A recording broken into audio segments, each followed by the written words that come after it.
Hi friend, welcome to this channel. तो आज हम पढ़ेंगे वेरिकस वेन, जो कि है हमारा जनरल सर्जरी का पार्ट। तो डेफिनेशंस क्या देखते हैं। Vein become dilated, elongated and tortuous vein is said to the varicose. मतलब कोई भी अगर वेन है जो कि डायलेटेड हो चुका है, मतलब थोड़ा उसमें मेल्ट हो चुका है, थोड़ी मतलब मेल्ट नहीं बोलेंगे उसको, थोड़ा उसकी स्लगिस जो थिकनेस थी कम हो चुकी है,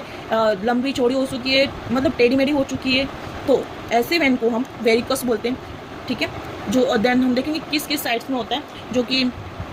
इसोफेगल वेरिकस में देखने को मिलता है, सुपरफिशियल वेन लोअर लिम्ब में देखने को मिलता है, हीमोरॉइड्स वेन में देखने को मिलता है, स्पाज्मोटिक वेन में देखने को मिलता है। ठीक है, एटियोलॉजी को क्या है, मॉर्फोलॉजी फैक्टर जो कि vein drain against gravity,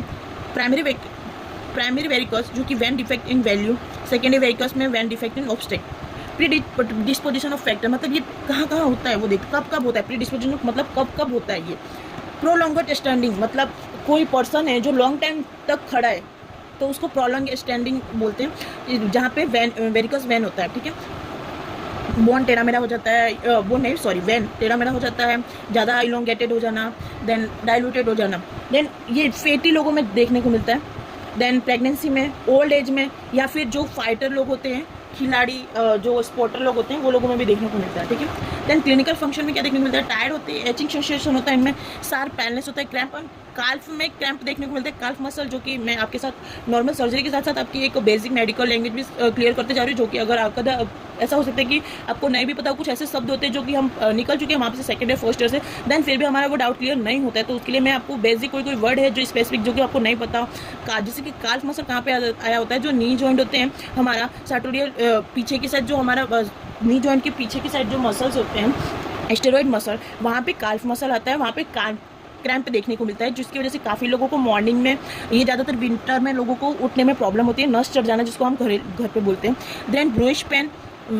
walking मतलब कोई खींच रहा है इस टाइप का फटने जैसा पेन होता है, एंकल स्वेलिंग देखने को मिलता है, इजिमा वेनस अल्सरेशन देखने को मिलता है। ठीक है, देन आपको इसमें से कोई भी अगर ऐसा शब्द लैंग्वेज हो, कोई भी वर्ड हो जो कि हार्ड हो, आपको डिफिकल्टी इन अंडरस्टैंड हो, then you can comment me, मैं आपको रिप्लाई दूंगी जब भी फ्री हूँ तब भी। कॉम्प्लिकेशन क्या देखने को मिलता है, थ्रोम्बोफेलेबाइटिस देखने को मिलता है, पिगमेंटेशन देखने को मिलता है, इस्जीमिया देखने को मिलता है, ankle flare, then venous ulcer, then haemorrhage. Treat क्या करेंगे इसको, ट्रीटमेंट हम पैलिएटिव ट्रीटमेंट करेंगे, ऑपरेटिव लिख कर सकते हैं, देन होम्योपैथिक थेरापेटिक में हम कौन सी मेडिसिन प्रिस्क्राइब कर सकते हैं, ज़्यादा नहीं बट मिनिमम 3 मेडिसिन तो याद करना चाहिए।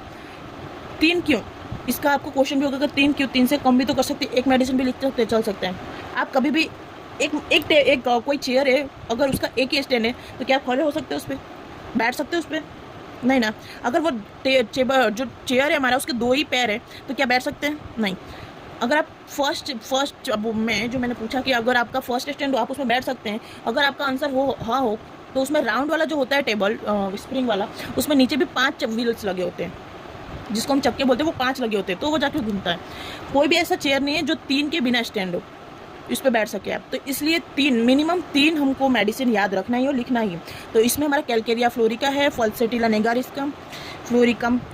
Acrid and arnica montana. ठीक है, then thank you so much. Video अच्छा लगा हो तो लाइक एंड सब्सक्राइब जरूर करें, एंड फोटो एंड वीडियो के लिए अगर आपको फोटो चाहिए नोट्स के तो मुझे कमेंट करें, मैं आपको सेंड कर दूँगी। Thank you so much.